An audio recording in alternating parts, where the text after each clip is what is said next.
hozirdek davom etadigan bo'lsa, o'zgarishsiz tasavvur qilaman. Meni taniysizmi? Menimcha borgan sari vaziyat jiddiylashyapti. Tasavvur qilish qiyinroq menimcha. Prezidentning komandasi a'zolarini tanqid qilib chiqyapman. Umid qilaman 50 talikka chiqar. Jurnalistikaga sun'iy intellekt ta'siri juda ham kuchli bo'ladi. O'sha davrlarni sog'inaman. Kadrlar masalasiga keladigan bo'lsak, bu juda ham og'riqli masala. Kelajak jurnalistikasi bugundan shakllanmoqda. Xo'sh, 10 yildan keyin o'zbek jurnalistikasi qanday holatda bo'ladi? Bu haqda jurnalistlarning fikrlarini eshitamiz. Meni taniysizmi? Yo bilmaysizmi? Ismat Xushni har kun kechqurungi tele efirlarida men ministrlarni, senatorlarni, prezidentning komandasi a'zolarini tanqid qilib chiqyapman. Kuni kecha qishloq xo'jaligi vazirini o'zini gazetasiga bir tiyinga qimmat munosabatini tanqid qilib chiqdim. Meni tanqidimdan keyin qishloq xo'jaligi vaziri gazeta muharririni chaqirib, bitta ham shtat yo'q ekan. Shtatlab beryapti, oylik beryapti. Matbuot yaxshi. Buni hozir ayta olmayman, lekin bugungi ko'rinishi ham juda yaxshi. Men Kanadada 20 yil yashagan o'zbek jurnalist sifatida Shavkat Mirziyoyev mamlakatga kelgandan keyin o'zbek matbuotining ochiqligini juda yaxshi baholayman. Umuman gapirib bo'lmasdi. Hozir hamma narsani aytish mumkin. Juda qiyin savol-ku. Endi umid qilamiz yaxshiroq bo'lar hozirgidan ko'ra. Masalan, hozir reytingda 180 ta davlat orasida 147-48-o'rinda bo'lsak, umid qilaman 50 talikka chiqar. Kadrlar masalasiga keladigan bo'lsak, bu juda ham og'riqli masala. Bizda hozir universitetlar, alohida universitetlar bor. 7-8 ta universitetda jurnalistik kadrlar tayyorlanyapti, lekin shu paytgacha ham biz jurnalistikamizdagi eng katta muammo kadrlar masalasi bo'lgan. U moliyaviy masalalar, boshqa hammasi shuning orqasidan keyin hal bo'ladigan ishlar deb o'ylayman. Kelgusida ham agar biz ustida ko'proq ishlamasak, yana 10 yil davomida shu muammo bilan kurashib ishlashimizga to'g'ri kelsa kerak. O'zbekiston jurnalistikasi 10 yildan keyin qanaqa bo'lishi siyosiy vaziyatlar bilan bog'liq. O'zbekistonning yuqorisida kimlar bo'ladi, qanaqa odamlar bo'ladi, yoshlar bo'ladimi va yoshlardan qanday saylov asosida chiqqan odam bo'ladi, shu bilan juda ham bog'liq bo'ladi deb o'ylayman. Va 10 yildan keyin nisbatan erkinroq bo'lsa kerak, lekin bundan 10 yil oldin ham O'zbekiston jurnalistikasi 10 yildan keyin erkin bo'lib qolsa kerak deb o'ylagandim. Umuman boshqacha tasavvur qilgandim, lekin umidlarim nima deydi, to'laqonli oqlanmadi. Endi 10 yildan keyin ham biron narsa deyish qiyin, lekin har holda hozir yoshlarimiz ancha erkin, ancha nima deydi, yuqoriga rahmat demaydigan, haqiqiy jurnalistika qilishga harakat qiladigan yoshlar deb o'ylayman. Nisbatan erkinroq bo'lsa kerak, yana ham bilmadim, biron nima deya olmayman. Menimcha borgan sari vaziyat jiddiylashyapti. Tasavvur qilish qiyinroq menimcha. Chunki mavzular yozadigan mavzular kamayib boryapti borgan sari. Endi bu xalqqa bog'liq ko'pincha deb o'ylayman. Ya'ni xalq sifatli axborot xohlasa, sifatli surishtiruvlar xohlasa, xalq ham baribir mustaqil jurnalistika, mustaqil mediani qo'llab-quvvatlash kerak. Ya'ni chet ellarda bilamiz, xalq axborot uchun pul to'laydi, o'qigani uchun. Biz ham shu rivojlanish kerak deb o'ylayman. Chunki o'zim mustaqil ishlayman, mustaqil muammo surishtiruv qilaman degan jurnalistlar baribir moddiy tomondan qiynalyapti. Hozir o'zimiz ko'rib turibmiz, bir qancha hamkasblar misolida. Xalq ham baribir jurnalistlar qo'llab-quvvatlash kerak deb o'ylayman. Shu hisob, ya'ni moddiy tomondan qo'llab-quvvatlash kerak.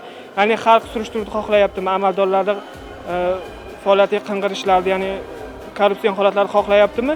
Jurnalistga xalq ma'naviy moddiy tarafdan yordam berishga, ya'ni o'sha nimani o'qimoqchi xalq?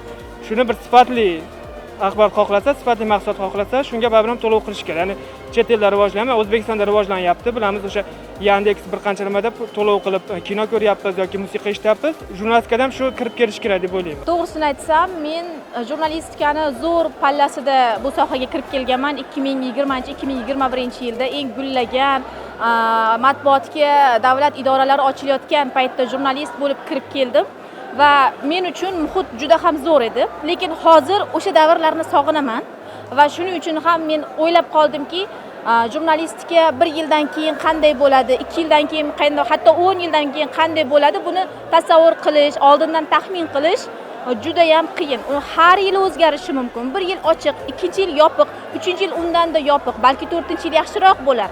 Buni xalqaro rekordlardagi o'rnimizdan ham bilishingiz mumkin, lekin umid qilaman 10 yildan keyin hozirgidan 10 baravar zo'rroq bo'lsin, jurnalistlar ko'paysin, yangi saytlar, yangi ommaviy axborot vositalari ochilsin, yopilib ketmasin.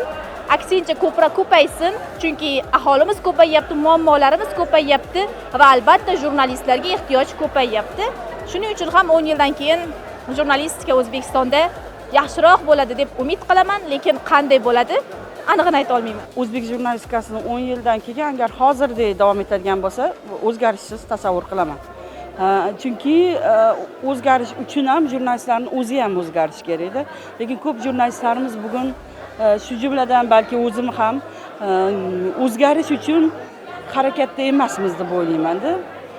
Chunki balki zamon o'zgarar, ijtimoiy tarmoqlar yana ham rivojlanib borar, lekin yana bir xavf borki, ijtimoiy tarmoqlarda tahliliy yo'nalishlar kamayib ketadi. Ya'ni hozirda ham ko'rib turibmiz, juda qisqa rilslar chiqib ketyapti, biz ham o'zimiz ham mana shu qisqa rilslarni ketidan quvyapmiz-da. Haqiqiy jurnalistik surishtiruvlar, haqiqiy jurnalistika mazmunidagi ishlar juda kamayib ketyapti. 10 yildan keyin O'zbekiston jurnalistikasini nisbatan internet jurnalistikasidan rivojlangan holatda tasavvur qilaman va televideniya ham menimcha qisman internet jurnalistikasiga ko'chadi. Bosma nashrlarda ham ana o'sha ijtimoiy tarmoqlardagi video kontentlarga ixtisoslashgan bo'limlariga e'tibor kuchayadi deb o'ylayman. Barcha sohalarda bo'lgani kabi 10 yildan keyin jurnalistikaga sun'iy intellekt ta'siri juda ham kuchli bo'ladi. Chunki hozirdan ko'ryapman, yosh kelayotgan yoshlar birorta mavzuda narsa yozgin desam, ChatGPT ga yozdiradi. Keyin men ham anoyi emasman, boshqa programmani ko'chirib olganman, ChatGPT ga solaman-da, sen yozdingmi deb so'rasam, ha deydi. Keyin men ularga shuni tushuntiraman. Baribir shu o'zingizlar tafakkur qilib o'qigan narsanglarni yozinglar. ChatGPT dan, ya'ni unaqa boshqa bir programmalardan ma'lumotlar uchun foydalaninglar deb men yo'nalish beraman-da. Xullas, agar bunaqa sun'iy intellekt va texnologiya qancha rivojlangani sari jurnalist o'zini ustida har doimgidan ham ko'proq izlanishiga to'g'ri keladi. Jurnalistlarni butunlay yangi avlodi kirib keladi. O'zi 5-6 yilning ichida yangi jurnalistlar avlodi kirib keldi deb ayta olaman. Masalan, 10 yillar oldin ingliz tilini biladigan jurnalistlar juda barmoq bilan sanarli edi. Hozir mana yangi jurnalistlarning avlodi kirib keldi. Ularni deyarli bugun xalqaro tadbirlarda qarasangiz, katta qismi o'zlari xalqaro ekspertlardan bemalol tarjimonlarning yordamisiz intervyu olyapti. To'g'ri, hali ular tahlilda juda bir mukammal bo'lmasligi mumkin. Lekin har qalay o'sha 10 yillar oldin jurnalistikaga kirib kelgan yoshlarni katta qismi bu sohada ishlay olmasdan qaytib chiqib ketgan. O'zim shaxsan yoshlar studiyasini 10 yildan ko'proq trenerlik qildim. Bizga yoshlar kelganda matn yoza olmasdi yoki tasvirchi bilan ishlay olmasdi. Bir oy yuradi, 1,5 oy yuradi, ketib qolardi. Bugungi yoshlarda uddalab ketayotganlar juda ham ko'p. Buni tan olish kerak. Yoshlar anchagina harakatchan. Menimcha, ana shu harakatchan xalqaro tillarni, xalqaro imkoniyatlarini biladigan, keyin ular mobil jurnalist, ular 3 ta ishni birdan bajara oladi. Tasvirga oladi, montaj qiladi. Bugun ular ijtimoiy tarmoqlarda ham faol. Ular bilan yaxshi natijalarni tasavvur qilyapman. Eng muhimi bizda o'sha qandaydir hali ham borda bosimlar. Ana shu bosimlarsiz tasavvur qilaman.